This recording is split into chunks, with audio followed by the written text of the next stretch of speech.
All right, we are just getting some things set up here, and I'll let our speaker introduce herself and our topic here in just a bit.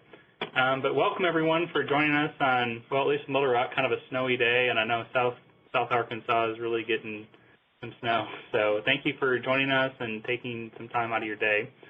So we're going to be talking about ARCIP and the overview and dependency-neglect court basics for mental health professionals.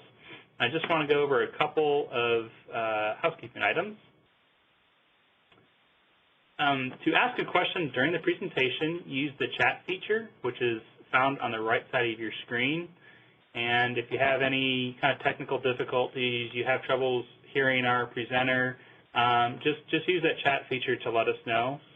Attending this webinar, you will be able to earn 1 CEU, and just be sure to stick with us till the very end where we'll have a code that is given.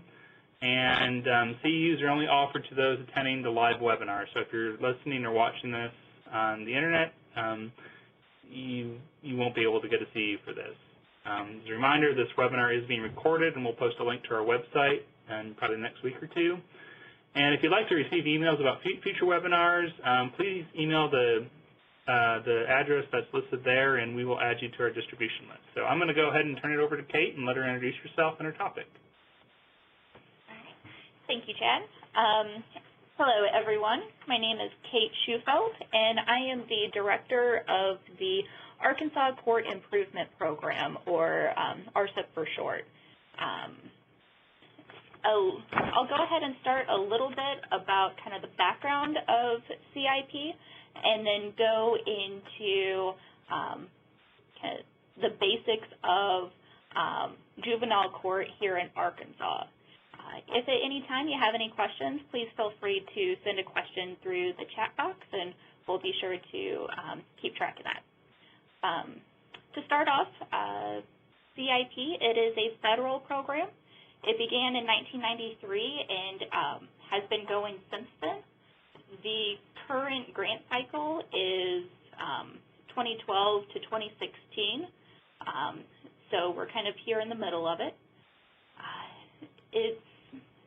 There's a CIP program, even though it may not be called CIP, in every state, DC, Puerto Rico, and then they've also recently opened it up to tribal courts as well. So there's 7 tribes throughout the country who are receiving CIP funding. Within CIP, there's 3 kind of grant categories or streams. There's basic programming, data and technology, and training. And the overall goal of CIP is to improve outcomes for youth and families involved in the child welfare system. With that, it's pretty broad. So we can work with any stakeholder who works with children and families in the system, and it lets us kind of branch out and work with partners in education and mental health and other things like that who touch these families. As far as Arkansas, we currently have about $400,000 per year to run court improvement. The CIP program it's a very small shop. There's me. There's our database programmer, and that's about it. I do have wonderful intern from Euler who helps us out, but we really rely on the resources within the AOC here. We're housed within the juvenile division, so we work very closely with the attorney ad litem, parent council, and CASA. We also work closely with the domestic violence program as well. Some of our partners out in the community are obviously DCFS, DYS, DBHS, the Commission, Euler, Arkansas Advocates, and other statewide and local stakeholders as well. We work specifically on dependency and neglect cases, we don't really get too involved in FINS or juvenile justice cases unless there's some sort of overlap. So for our kind of funding streams, the basic grant provides technical assistance to judges, court personnel, attorneys, and other stakeholders. We work with them on different program planning, strategic planning, collaboration building, and court assessment. We have partnerships with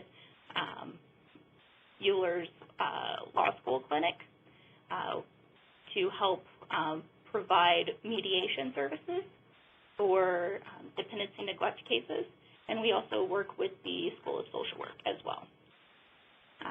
We provide project grants for the courts and attorneys in CASA to kind of do small projects within their own local court. So that could be setting up a library or like a kid-friendly area for the families or whenever they're waiting for their hearing to start, things like that. For the data and technology grant, our big expense here is we have it's an integrated web-based database where the courts and DCFS are able to share information with each other. So we're able to bring in some information from the DCFS CRIS systems is their database, and we're able to share some of our court-based information with them. And we've been nationally recognized for this database. We were asked to present last year at the national CIP meeting for it. But one exciting thing is that we're working with the Department of Education to try to bring in some education data as well.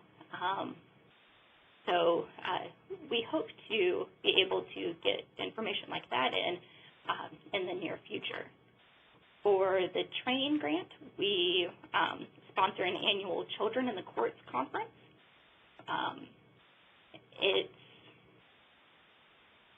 during years where there's legislative session, it's really kind of a condensed conference, just one day, that really talks about case law, legislative law, very legal kind of updates for them. But on the even years, we're able to expand it. And it's a 3-day conference. We bring in, we have probably 4 sessions for each time slot, so it's a pretty big conference. We bring in people from Children's Hospital, from Euler, from other stakeholders, and really give the attorneys an opportunity to learn more about just the legal aspect, but more about kind of the issues that these families face in terms of poverty, substance abuse, mental health issues, etc.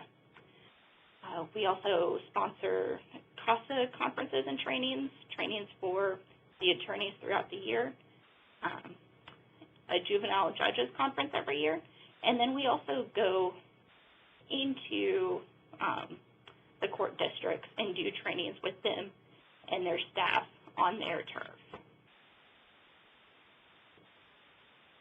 So this is just a list of kind of various local trainings that we've done recently.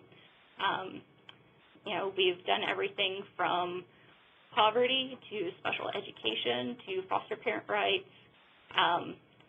The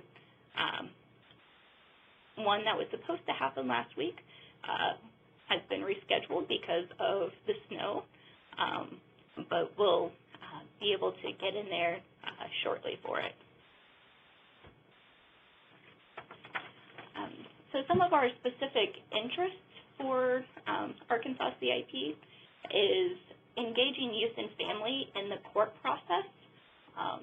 It's very apparent that if the parents aren't engaged in the process, then it's easier for them to take a step back or maybe not follow through as well with some of their requirements. But it's also important to understand how the child is feeling throughout this course and making sure that they have a voice in it as well. We're working a lot with education issues right now. Last year, or I guess 2 years ago now, the AOC released a report on education stability for Arkansas's foster youth. And we found that during the first 12 months of a child's time in care, they moved schools, not just homes, but schools, over 2.3 times. So, as you can guess, the movement in school means a huge adjustment and kind of setting them back for the rest of the school year. So we have a committee with the Department of Education, DCFS, other community stakeholders to work on education issues as well. We look at transitional youth. These are the youth that are older. They are the ones who kind of often get lost in the shuffle. And they're the ones who tend to be in care until they either age out or decide to leave. And it's really preparing them for kind of life as an adult. We also look at the intersection of domestic violence and child abuse and neglect, dual status youth. So these are the kids who are involved in both the child welfare and juvenile justice systems. Kind of overall, we are working to try to make the juvenile courts more trauma-informed, and this is a goal for one of our national partners as well. So that's kind of nationally something that CIPs are working on. And lastly, kind of overall, trying to demystify the court system for stakeholders who are not necessarily entrenched in it. So that's where we kind of get into the basics of juvenile court. Juvenile court is essentially to keep children safe, whether that's in the home or out of the home. Children are not removed to punish their parents. It is all about children's safety. They can only be removed from their home by a judge's order. And the judge can also order specific assistance to the children and families, such as they can order substance abuse treatment, they can order a mental health assessment, things like that. One thing to remember is that juvenile court is not like court on TV. It's very, very different. There's no trial per se. There's no finding a parent guilty. We use the term adjudication. So it's unless there is a criminal charge brought against them for child abuse, then that is separate. Juvenile court is about the kid. It's not about punishing the parent. Okay?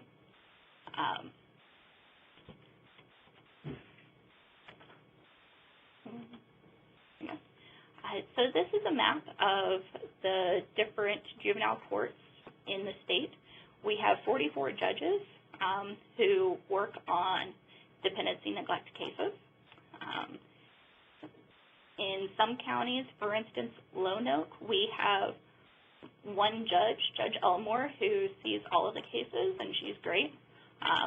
We have some judges in the 10th District down in Drew, Bradley, Ashley, Chico, and Desha.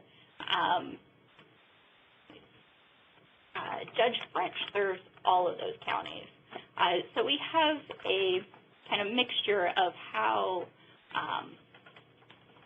spread out the judges are.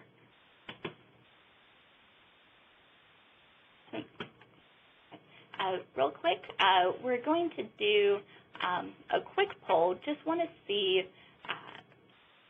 currently if any of you knowingly work with children involved in the child welfare system. So if you could go ahead and complete the poll real quick.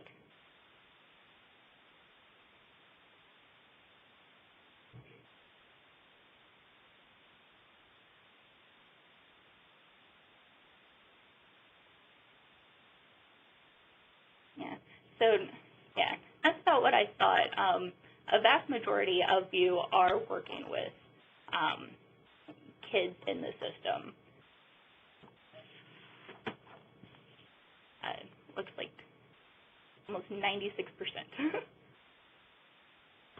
Okay. So just a few quick stats on foster care, and these are from DCFS. They can be found if you go to the DCFS website. On the left side panel, there's a link for state and federal reports, and you can find all of their quarterly and annual reporting. But essentially, the hotline is pretty busy in Arkansas. About 33,000 calls came into the hotline last fiscal year. And that resulted in over 2,400 children involved in the investigations with a true finding. So this means that the parents have been found to, yes, they either abused or neglected their child. At any time, we have somewhere between 3,600 and 4,000 open dependency neglect cases in Arkansas, and that adds up to about 5,500 kids because the families are involved in a case. It's not individual kids. Majority of cases come in under neglect, 64% versus physical or sexual abuse, and a lot of them have to do with substance abuse of the parent. A big issue that we're facing here in Arkansas is that we don't have enough places to put the kids who come in care. Currently, there's about 0.7 beds per kid, which means that we do not even have enough beds per child. So they are constantly being moved from group home to foster home to residential placement to acute placement, things like that. And also the family service worker caseload definitely varies county to county. For instance, 6 counties don't even have enough cases to merit their own full-time social workers, so they share with other counties. Bradley had the lowest caseload with 10 cases per worker, while Baxter had the highest caseload with over 65 cases per worker. And to bring that into perspective, the Child Welfare League of America suggests 12 to 15 cases per worker in order to give the workers enough time to complete all of the home visits and paperwork and care coordination. So again, the personnel is an issue here in Arkansas. All right, so who's involved with a child welfare court case? There's obviously the judge. They hear all of the information, and they're the ones who make the legal decisions for the case. The DHS attorney or agency attorney, or they used to be OCC and now they're OPALs, you can pretty much call them anything. Their attorney is the one who brings the case to the court. So it's their responsibility to present the evidence of any harm or danger to the child. Okay, so they're the ones who are seeing for the state's interest. The parent council, in Arkansas, we are very fortunate and actually on kind of the cutting edge of providing attorneys to parents throughout the length of the case. Some states only provide an attorney for the parent at termination of parental rights. So whenever the case has already ran its process and the parent found unfit, do they actually get an attorney to represent them? In Arkansas, that's not the case. The parent council can be appointed by the court if financial means do not allow them, or they can hire a private attorney. The attorney ad litem is the child's attorney. They're the one who represents the child's best interest, which may or may not always align with the child's wishes. We often see children who want to go home to the parents, but it is not yet safe enough for them to. Okay. There's the family service workers for DCFS. They are the ones assigned to work the case with the whole family. Okay, they are not working just for the kid or just for the parent. They're supposed to be coordinating services for the whole family. They're the keepers of the case plan, so they're the ones who do everything from, getting a mental health assessment for either the youth or a parent to making sure that the parent is connected with a substance abuse treatment facility and the whole gamut in between. And then there's CASA, the court-appointed special advocates, which many of you may work with if you're part of the child advocacy centers. The CASAs are trained volunteers to act as an advocate for the children. They work and meet with the parents, with the kids, making sure that everyone has, all of the attorneys in DCFS have all of the information that they need. And CASAs submit a report to the court in the best interest of the child, giving any sort of updates, recommendations, and things like that. So this is the kind of the flow of a dependency neglect case.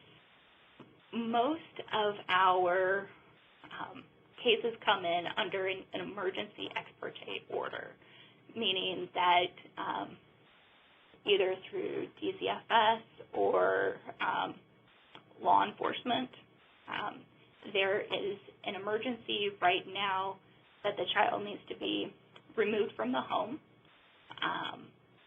because of something imminent. Okay? They can also come through with a regular dependency neglect petition. Okay? For cases to get here, they have to be called into the hotline, and the hotline screens them. There's an investigation, and we as in the courts have nothing to do with the investigations. That's on DCFS and CACD's side. We don't really have any interaction with the kids or families until either the ex parte or the petition. Our hope is that children have gained permanency, and by permanency we mean some sort of permanent placement, whether with family or a guardian or custody, something like that, within 12 months. That's not always the case. Some may be quicker, some may be longer. But the goal is 12 months.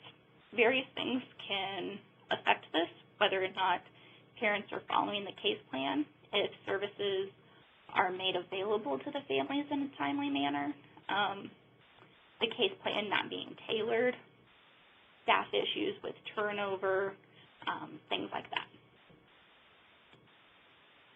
So the different types of hearings, the probable cause hearing is when the judge decides whether there is a reason to continue the emergency order. So probable cause is essentially the judge hearing if it's safe or not for this kid to be returned home. All right. The adjudication is when the judge determines if the allegations are substantiated by proof. This is, if you want to compare it to something, this is the quote-unquote trial. Okay.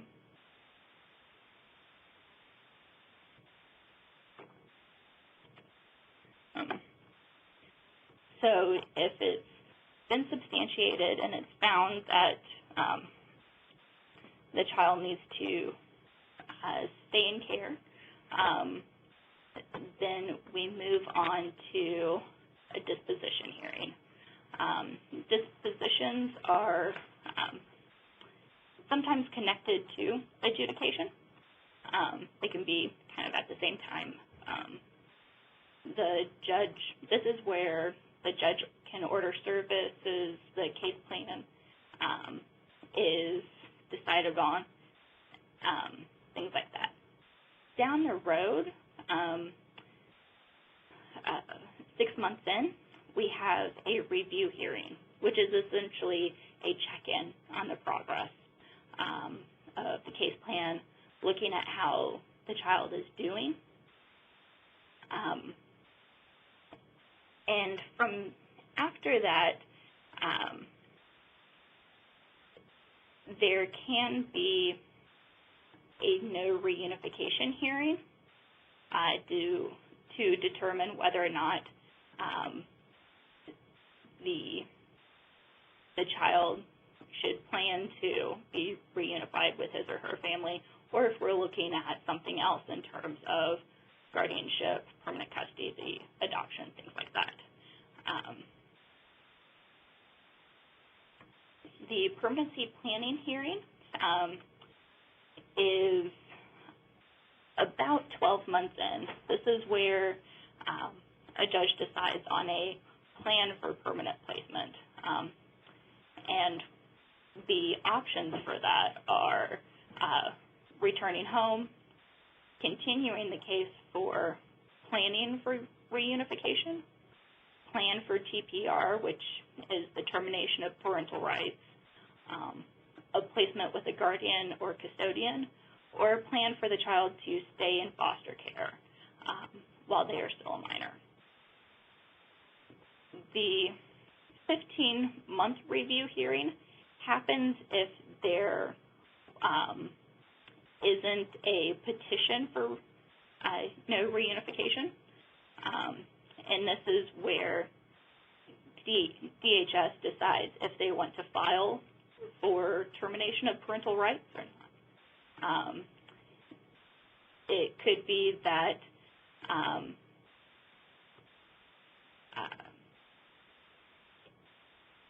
sometimes cases need a little bit longer. If, the services were given in a timely manner, maybe the family kind of quote-unquote needs an extension, or if the child is placed with a relative who makes a long-term commitment, and then the process just kind of takes a little bit longer to move forward with that. Termination of parental rights. This is where a judge decides if the parent is unfit and that it is in the child's best interest to terminate the rights. So this is not, again, it's not a punishment for the parents. It's not taking the kid away. It's providing for the safety of the child. Okay? As far as bringing that option before the court, it's on the attorney ad litem or the agency attorney to petition for it. The termination of parental rights essentially cuts the legal ties between the child and the parent and frees the child for adoption, if that is the goal. And then after that, every 6 months, there's review hearing to check in and see how the kid is doing. And then once a year are permanency planning hearings to think about kind of long-term what is the goal for the child? Are we going to try to find them an adoptive family, or are they planning on this child being in the system until they age out? So there's lots of variation throughout the process, even within one state, even within one county, if there's multiple judges hearing juvenile cases. Nationally, there is a goal of one judge, one family. Essentially, the same judge hears all of the family's juvenile issues that come forward, and that might be dependency-neglect, and it might be juvenile justice. Could also be if they had a FINS case previously. Okay? But the goal is to have the same judge essentially be assigned to that family and kind of see them through everything that goes on. The hearings can be either very quick or very slow. Sometimes if it's a case where everything is actually going smoothly and everything from the case plan is falling into place and parents are attending whatever rehab or counseling or whatever it may be, then the hearings can go pretty quickly. If there's issues of either parents not attending the services that they've been ordered to do, or if it's that they're not able to connect with the services that they were supposed to do, in terms of either literally going there or we have some substance abuse programs throughout the state who have very long wait lists, right? So the hearings might be pretty slow just to make sure that everyone is on the same page and has all of the information. Sometimes there are witnesses called to testify, sometimes not. Counselors, teachers, principals, daycare workers can all be called in to testify if the judge or attorneys want to hear what they say. The juvenile division at the AOC and CIP, we act as a resource for best practices, but we cannot dictate policies or procedures.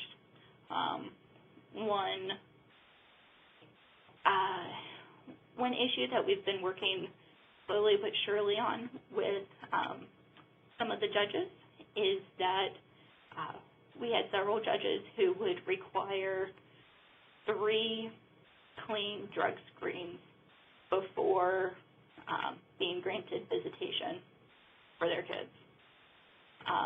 And we've worked on getting them to not do that. Obviously, if the parent shows up visibly intoxicated or whatever, it's not safe. But, research shows that if a parent is not able to see their kid, then they quickly become less engaged and less motivated. So if we can, the more that we get the parents to see their kids, then the best it is for everyone. Statutes outline certain time frames in everyone's roles. Going back to the diagram about the hearings, they dictate either this hearing must be within 5 days, review hearings are every 6 months, things like that. So talking about permanency options, so these are kind of the federal terminology that we use. These are the kind of acceptable outcomes for kids involved in the child welfare system. So the preference, if it is safe for them to do so, is to be reunified with their parent or guardian. And here in Arkansas, that constitutes about 45% of the outcomes for our kids. Another 24% are adopted, 21% result in a permanent custody, 2% in guardianship, and 8% in APLA. APLA is another planned permanent living arrangement. These are going to be the kids who, quote-unquote, age out of care. They tend to live in group homes. They tend to be the ones who enter care when they are older, or who have been in care for a few years now. So you're the ones kind of deemed APLA, a lot of them are going to be, 16 years old and just kind of hanging out in the system until they're old enough. In Arkansas, you can stay in foster care until 21. If you are in school or have a job, otherwise you may choose to opt out of care at 18. And unfortunately, we do have a lot of kids who opt out of care before their 21st birthday. Federally, guardianship is preferred over permanent custody. However, in practice in Arkansas, there's really not a whole lot of difference between guardianship and permanent custody. The only difference is that guardianship, you have to file a report every year with the court, just kind of seeing, giving an update of how things are going. That's really the only difference.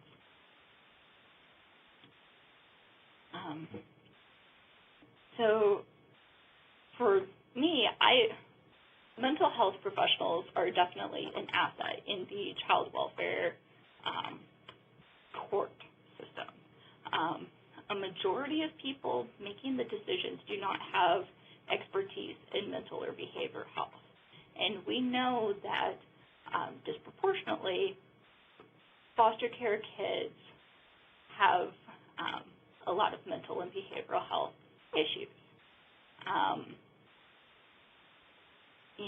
For the family service workers, you need a bachelor's degree in social work or a related field.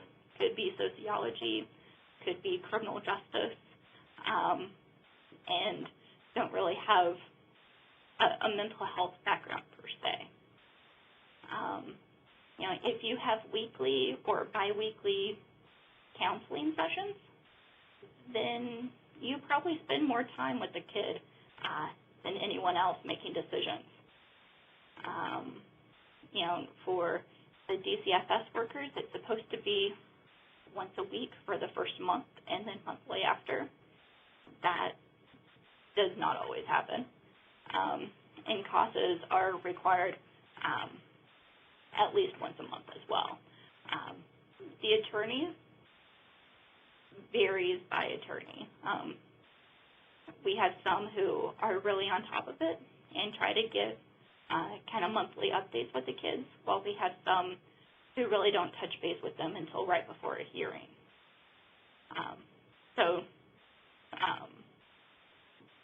A lot of really good information comes from mental health professionals, from educators, and from the foster parents.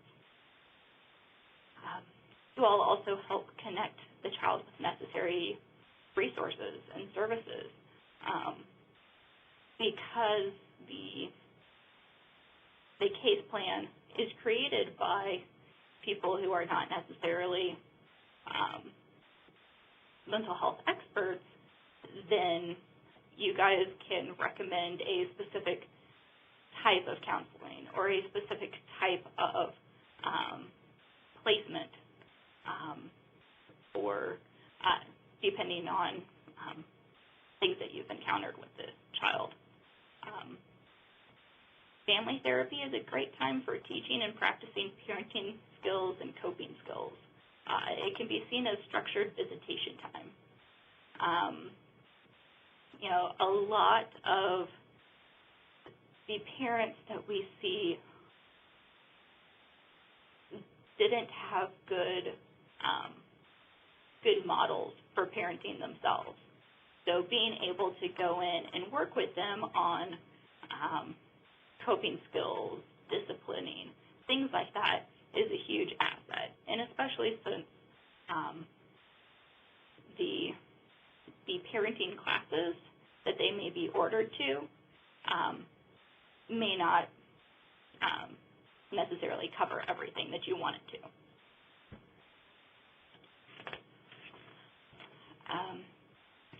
As far as sharing information, any disclosure of new allegations should be made to the hotline. All information goes through the hotline. If you tell the DHS worker that the child disclosed something to you, they will tell you to call into the hotline. And because you guys do have such a wealth of information, ask to attend staffings or submit a progress report for staffings. In addition to the court hearings, the people involved in the case meet regularly for staffings to essentially give updates about where everyone is. So if you know that someone you are working with is involved in the child welfare system, definitely ask to either attend or submit a report. And you all may be asked to testify in court, especially if there is a new allegation being brought forward. Make sure that you have all of the contact information for everyone working with the child. This includes the attorney ad litem, the parent council, and the CASA. This is not just DCFS.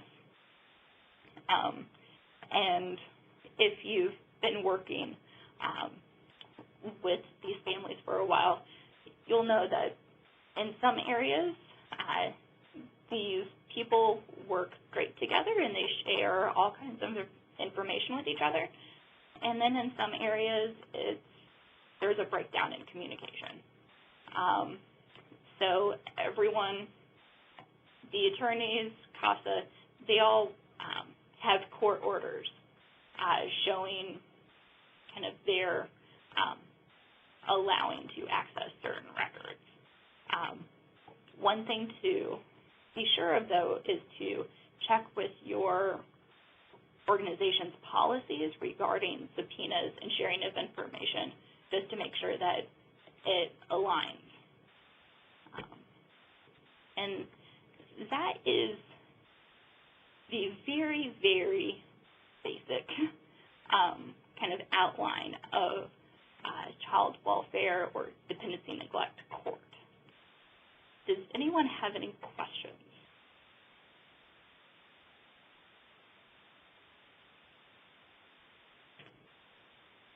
Thanks. I know there's a couple more slides here, but if you do have a question, go ahead and use that chat feature. We'll just kind of hang out just for a couple seconds and see if some questions come in. But there are a few more slides to go, so just hang tight.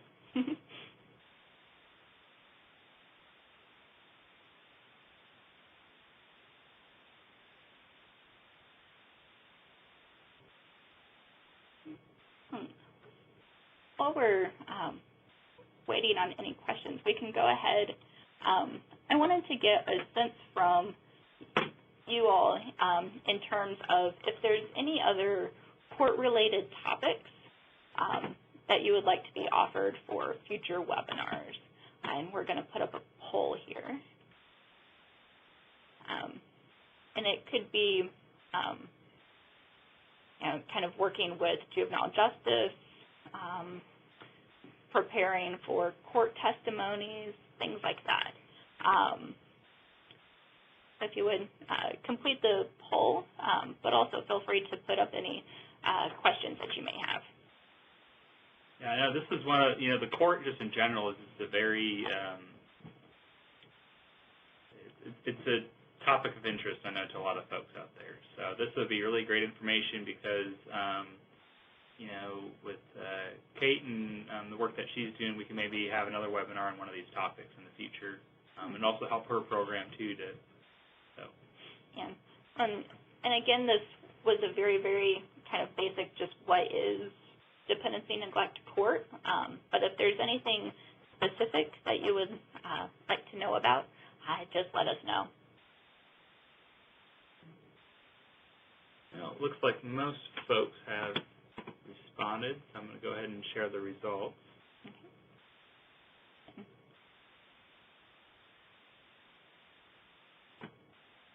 Okay.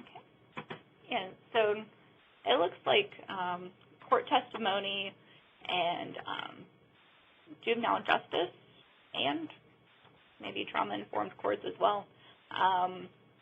Those are all something that we can talk about in the future. And I know that at UAMS, preparing for court testimony is an interested topic as well. So maybe that's something that we can do in the future. All right. Anyone have any questions or comments?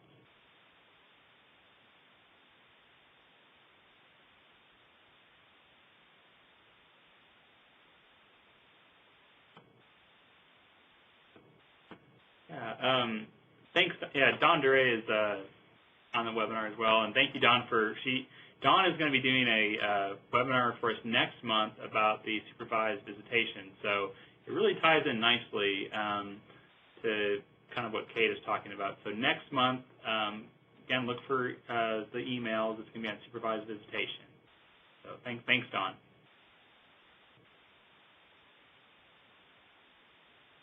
Other questions or? Kate, I know I just really appreciate you just kind of going through some of the basic definitions and having those out there. I think that information is always very helpful. Okay, so we had a question come in about how to best educate the court concerning IFS services. I'm guessing IFS is individual family services. Melody, are you talking about individual family services?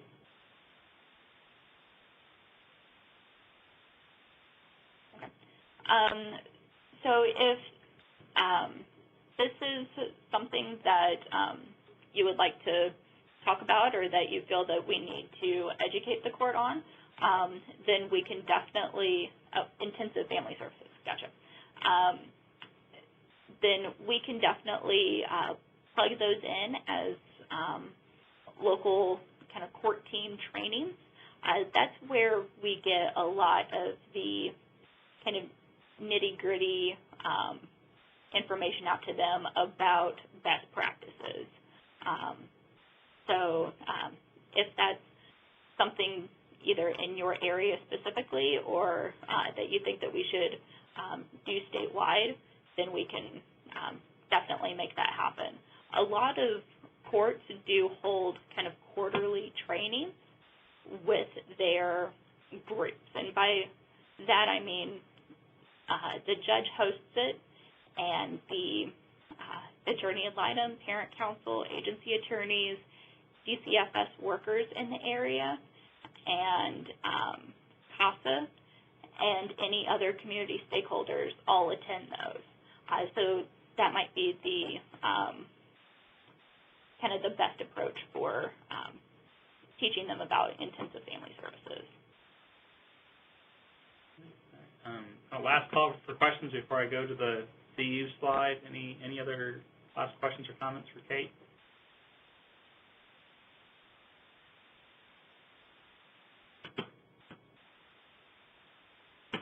I'm going to go over to, so if you would like to have a community education unit, you need to email me that code word, court, send it to my email, and just remember to include your first and last name, and I will then email you back a CU certificate. So I'll leave this slide up here for a while. So again, email me the code word court and include your first and last name to receive one CU.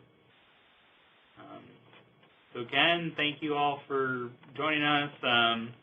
It's still a little snowy here in Little Rock, so I want to thank Kate for her time, and y'all drive safe if you have to drive today. So I'll leave the slide up, but we will end the phone conversation. So. And thank you, everyone.